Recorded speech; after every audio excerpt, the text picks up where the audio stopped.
présenter dans cette séance une leçon autour de la représentation graphique d'une fonction numérique. Pour tracer une courbe d'une fonction après son étude, on suit plusieurs étapes. À savoir, premièrement, on détermine le domaine de définition de cette fonction. Puis, on étudie la parité et la périodicité de cette fonction pour réduire le domaine d'étude, si c'est possible, bien sûr. Après, on calcule les limites au bord de ce domaine de définition pour étudier les branches infinies de la courbe de la fonction. Quatrièmement, on étudie la dérivabilité si c'est nécessaire en quelques points. Puis, on interprète géométriquement les résultats obtenus. Cinquièmement, on fait l'étude des variations de la fonction en suivant trois étapes. La première, c'est le calcul de f' de x, c'est-à-dire on détermine la fonction dérivée de la fonction f. Après, on étudie le signe de f' et on trace le tableau des variations de f. Sixièmement, on étudie les éléments de symétrie de la courbe et on vérifie si un point est un centre de symétrie ou bien une droite constitue un axe de symétrie de la courbe. Septièmement, on détermine l'équation des tangentes ou bien des demi-tangentes s'il existe. Après, on étudie la concavité, la convexité, puis les points d'inflexion. Donc, pour étudier cette concavité de la courbe, on calcule bien sûr, comme on a vu au cours, la fonction f seconde, c'est-à-dire la dérivée seconde de la fonction f. Puis, à partir du signe de cette fonction f seconde, on peut en déduire la concavité et on détermine les points d'inflexion s'il existe bien sûr. Neuvièmement, on détermine l'intersection de la courbe avec les axes du repère, c'est-à-dire l'axe des abscisses et l'axe des ordonnées. Dixièmement, on détermine l'intersection de la courbe avec d'autres courbes éventuelles. Bien sûr, ça est nécessaire. Onzièmement, on étudie la position relative de la courbe avec les tangentes et les asymptotes.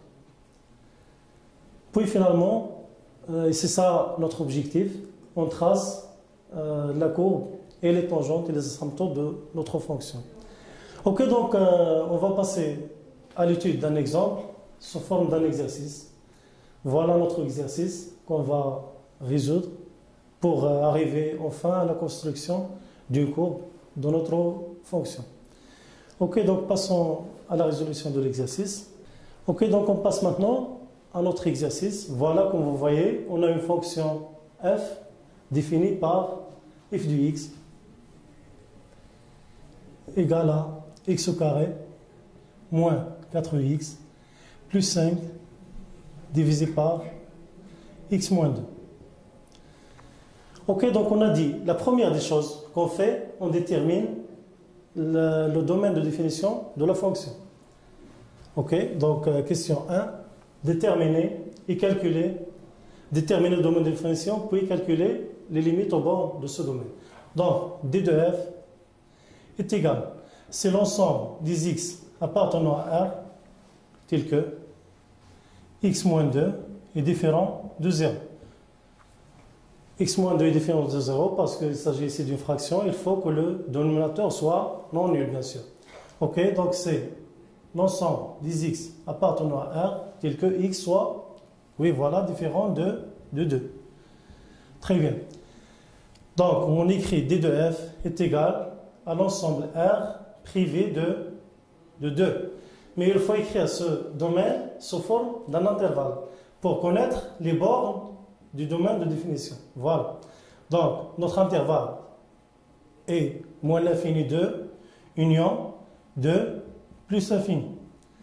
Voilà. Donc, voilà R, moins l'infini plus l'infini, mais il est privé de 2. Voilà.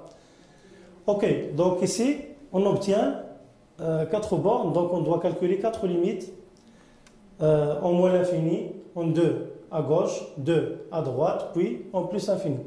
Donc commençons par l'étude des limites en plus et moins l'infini. Ok, donc limite, lorsque x tend vers moins l'infini de f de x égale limite, lorsque x tend vers moins l'infini de x carré moins 4x plus 5 sur x moins 2. Ok, donc vous voyez clairement que notre fonction est une fonction rationnelle. Donc en calculant les limites au voisinage de l'infini, on prend la plus grande puissance dans le numérateur divisé par la plus grande en dénominateur. Donc x tend vers moins l'infini, x au carré divisé par x. Donc ça c'est égal, bien sûr, à la limite, lorsque x tend vers moins l'infini de x, qui est égal à moins l'infini. Donc ici, je ne peux rien dire. Aucune interprétation à donner parce que notre limite est égale au moins l'infini. Donc il faut passer, comme on a vu dans la séance précédente, autour de l'étude des asymptotes et des branches infinies, il faut qu'on cherche la limite lorsque x tend vers moins l'infini de f de x divisé par x.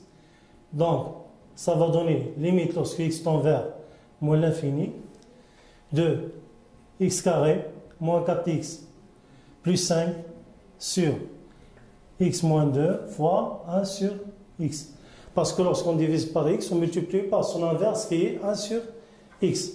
Cette limite va être égale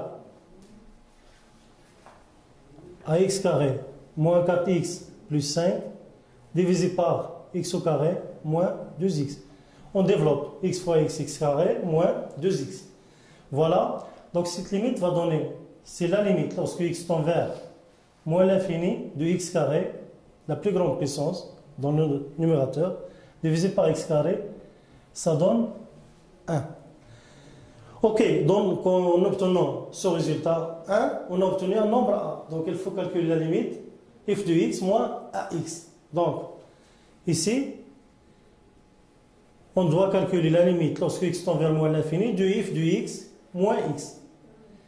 Voilà, parce que a est égal à 1.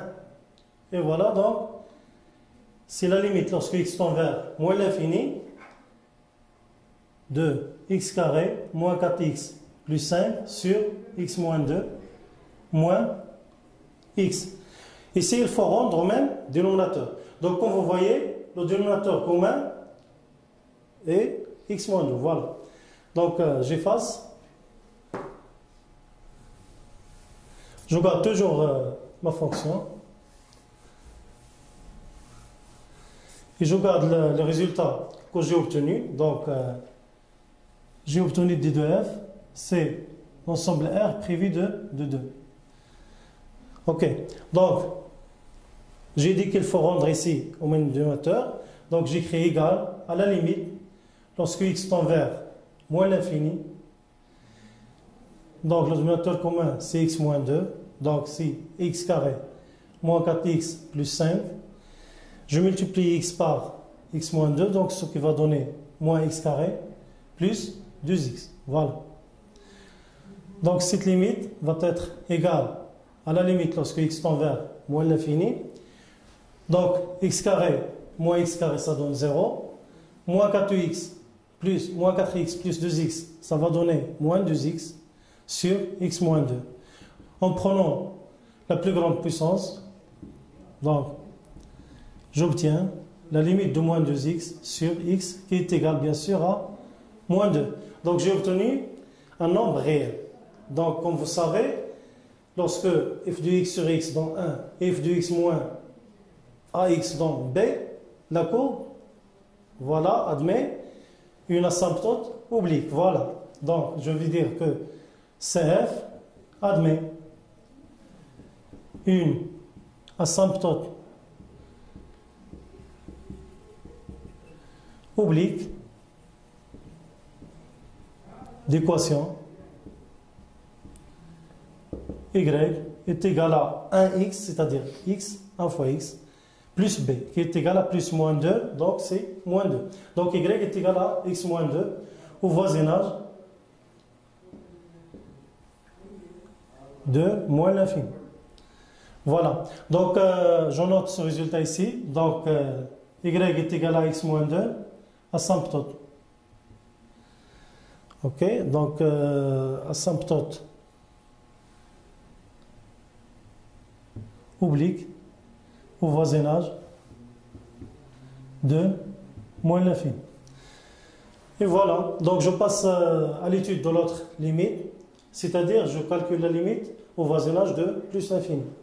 Ok, donc en faisant les mêmes démarches, je calcule la limite lorsque x tend vers plus l'infini de f de x.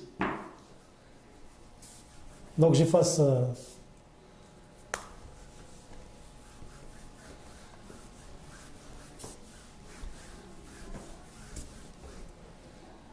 voilà, donc limite x tend vers plus l'infini de notre fonction x carré moins 4x plus 5 divisé par x moins 2 va être égal à la limite lorsque x tend vers plus l'infini de x carré sur x, qui est égal à la limite lorsque x tend vers plus l'infini de x. Donc cette limite est égale à plus l'infini.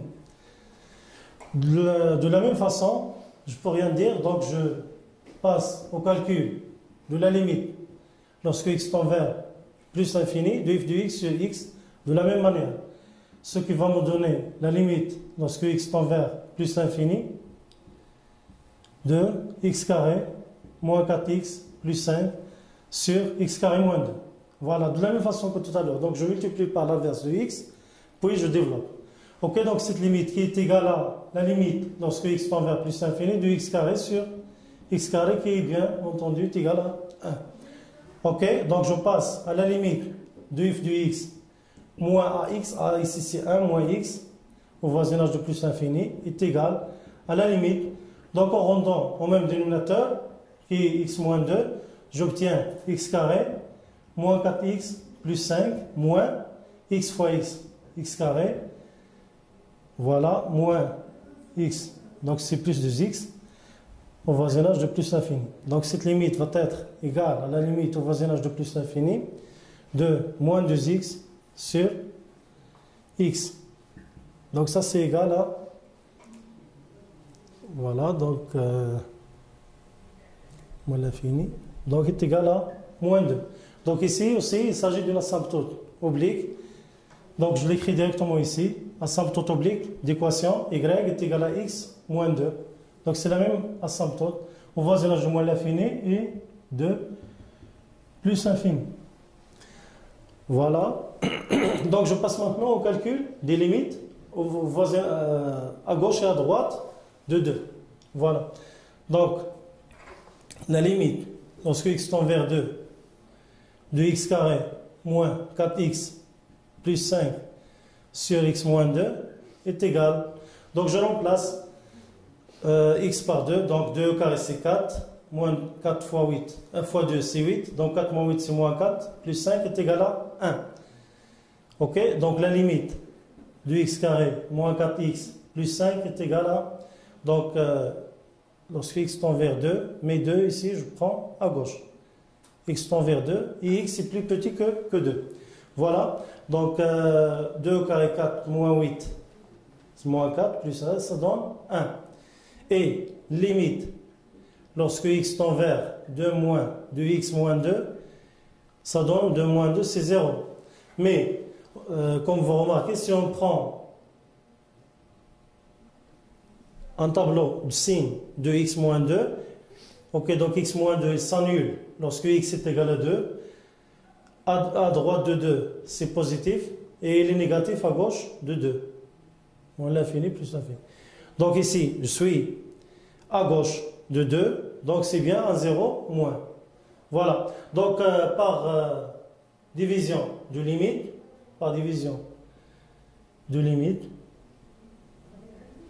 j'obtiens cette limite-là est égale à 1 sur 0 moins, c'est moins l'infini. Donc, on a vu que lorsque x tend vers un nombre dans l'infini, il s'agit ici d'une asymptote verticale. Voilà. Donc, la droite d'équation x est égale à 2 est une asymptote verticale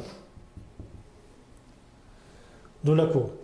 Ok, donc on peut écrire ça. La droite d'équation x est égale à 2 est une asymptote verticale à la courbe. Après, de la même façon, on va calculer la limite lorsque x tend vers 2 plus. Ok, donc j'efface cette partie.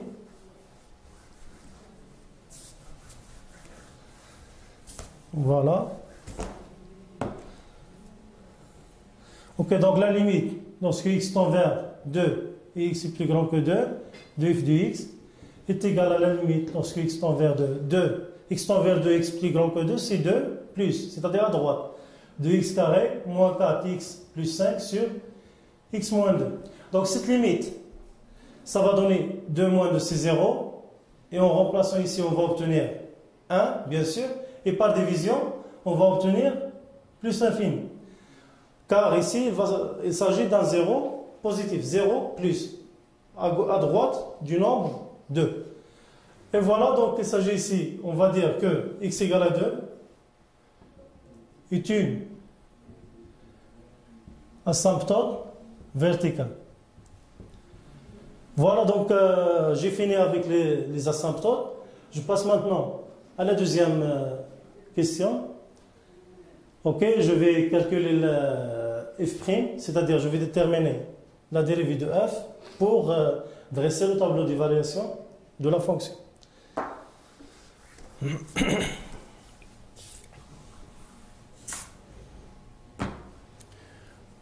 Ok, donc j'efface tout le tableau. Ok, donc deuxième question, je passe au calcul de la fonction dérivée f'. Donc, comme vous voyez ici, ma fonction est bien une fonction rationnelle, donc elle est dérivable sur l'intervalle moins l'infini 2, union 2 plus l'infini. Donc j'écris, quel que soit x appartenant à d de f, f' de x est égal à cette quantité-là, prime, x carré moins 4x plus 5 sur x moins 2. Ok, donc notre fonction ici est de la forme u sur v, donc sa dérivée c'est u' v moins v' u sur v carré. Donc f' de x, bien sûr, pour tout x appartenant à d de f est égal à u', c'est 2x moins 4 fois x moins 2, moins la dérivée de x moins 2, c'est 1 fois x carré moins 4x plus 5, divisé par x moins 2. Donc f' de x est égal, je développe ça, 2x carré moins 4x plus 8 moins x carré plus 4x moins 5 sur x moins 2, le tout au carré. Voilà, donc sur v au carré. Donc sur x moins 2, le tout au carré. Donc c'est bien 2x carré moins x carré, c'est x carré, moins 4x plus 4x, c'est 0, donc c'est moins 4x, et 8 moins 5, c'est plus 3 sur x moins 2 au carré. Donc, vous voyez bien ici, il s'agit d'une équation de second degré. Donc, je la factorise en effectuant le calcul du discriminant. Et j'obtiens, c'est x moins 1, parce que 1 au carré, c'est 1 plus 3, c'est 4, moins 4 égale à 0. Donc, 1 est une racine. Facteur de x moins 3. Voilà, sur x moins 2 au carré. Donc, vous voyez que le signe de f' de x, eh bien, c'est le signe de x moins 1, facteur de x moins 3, parce que x moins 2, le tout au carré, est positif. Donc, je prends le signe de f' de x. Voilà. Donc, ici, f', il s'annule lorsque x est égal à 1, et x est égal à 3. Donc, pour x est égal à 1, f' de x est égal à 0. La même chose pour 3. Donc, à l'intérieur des racines, c'est le signe contraire de a, c'est-à-dire moins, et ici plus plus. Donc ma fonction ici, elle est croissante, décroissante, puis croissante. Et je prends les limites. La limite moins l'infini, c'est moins l'infini. En plus l'infini, c'est plus l'infini. Puis ici, je calcule l'image de 1 et l'image de 3. Attention, pas par la fonction f', c'est par la fonction f. Donc l'image de 1, c'est 1 plus 5, c'est 6, moins 4. Donc c'est 2. 2 sur moins 1, donc c'est moins 2. Voilà. Ok, et pour l'image de 3, 9, moins 12. Donc c'est moins 3, plus 5 est égal à 2. Et voilà, donc le tableau des variations. Ma fonction elle est croissante, décroissante et croissante. Et ici, il admet, ma courbe ici va admettre deux demi-tangentes, ou bien deux tangentes qui sont horizontales. Ok? Donc je passe au calcul je passe à la construction de la courbe. Ok, donc je trace premièrement le repère OIJ, un repère orthonormé. OIJ 2, 3, 4, 5, 6. 2, 3, 4, 5, 6. Donc moins 1, moins 2, moins 3, moins 4. Donc la première des choses que je fais, donc je vais tracer les asymptotes et les tangentes. Donc ici, j'ai deux asymptotes, une asymptote verticale d'équation x égale à 2. Donc voilà, x égale à 2, c'est ça. Ça, c'est la droite d'équation x égale à 2. Voilà, donc puis la droite y est égale à x moins 2. Donc je prends par exemple x égale à 0. Donc l'abscisse à l'origine, c'est moins 2. Donc 0, moins 2, c'est ça. Puis je prends x égale à 2 et j'obtiens y est égal à 0. Donc voilà ma deuxième courbe, comme ça. Ok, donc j'ai dit que à droite de 2, x égale à 2 est une asymptote verticale et à gauche de 2 ici, c'est une asymptote horizontale.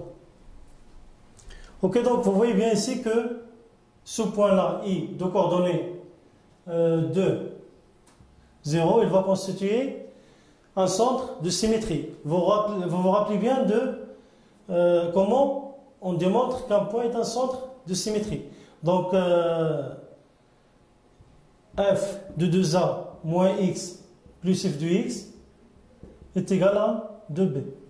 Voilà, donc on a vu ça au cours de la séance précédente. Donc c'est facile de vérifier que I était de coordonnées de 0 est bien un centre de symétrie. Donc je passe directement aux tangentes. Donc j'ai ici une tangente au point d'abscisse 1, moins 2. Donc 1, moins 2. Voilà, donc voilà ma tangente. Voilà, c'est ça. Une tangente horizontale. Et j'ai aussi une tangente horizontale au point d'abscisse 3, 2. Donc 1, 2, 3, 1, 2. Voilà ma tangente. Donc ce point-là, c'est exactement le symétrique de ça. Voilà, je trace ma courbe. Comme ça, voilà. Donc ma courbe, elle admet une asymptote oblique et asymptote verticale. Ok, ici, je vais obtenir comme ça. Donc, ici ma courbe, il va couper l'axe des ordonnées. Donc je dois connaître le point d'intersection de ma courbe avec l'axe des ordonnées. Donc comment je vais obtenir ça? Il faut que je calcule l'image de 0 par ma fonction. Donc c'est 0 au carré égale à 0, moins 4 fois 0 plus 5. Donc ça va donner 5 sur moins 2, qui est égal à moins 5 sur 2, c'est moins 2,5. Donc voilà moins 1, moins 2, moins 2,5, c'est bien ce point-là. Voilà, donc ma courbe. Donc on a dit que il faut connaître les points d'intersection de la courbe avec l'axe des ordonnées et l'axe des abscisses. Ici, ce n'est pas nécessaire d'étudier cette intersection avec l'axe des abscisses. Donc, ce qui est nécessaire, c'est l'intersection avec l'axe des ordonnées. Voilà. Donc, voilà ça. C'est la courbe de f. Puis, je passe maintenant à une deuxième fonction, g du x. Elle ressemble bien à ma fonction f de x, x carré moins 4x plus 5, sauf que au dénominateur ici, j'ai la valeur absolue de x moins 2. Donc, cette fonction, elle est égale à f de x si x est plus grand que 2. Pourquoi? Parce que si x est plus grand que 2, cette valeur absolue, ce qui est à l'intérieur ici, elle est positif. Donc, sa valeur absolue, c'est le même. Donc, j'enlève la valeur absolue, j'obtiens x carré moins 4x plus 5 sur x moins 2. Donc, c'est bien f de x. Et il est égal à x carré moins 4x plus 2 sur 2 moins x si x est inférieur à 2. Parce que si x est inférieur à 2, x moins 2 est négatif, donc sa valeur absolue, c'est l'opposé. Donc, c'est 2 moins x. Donc, si je vais tracer la courbe de ma fonction g, elle va être confondue avec la courbe de f sur le domaine de plus infini. C'est-à-dire ici, sur le domaine de 2 plus infini, la courbe de ma fonction g, elle va être confondue avec la courbe de f. C'est-à-dire, cf, c'est exactement cg. Elles représentent la même courbe, c'est la même chose. Ici, sur l'autre intervalle, je vais étudier l'axe de symétrie, c'est-à-dire ici, la courbe de la fonction g, elle va admettre un axe de symétrie. Voilà l'équation, x est égal à 2.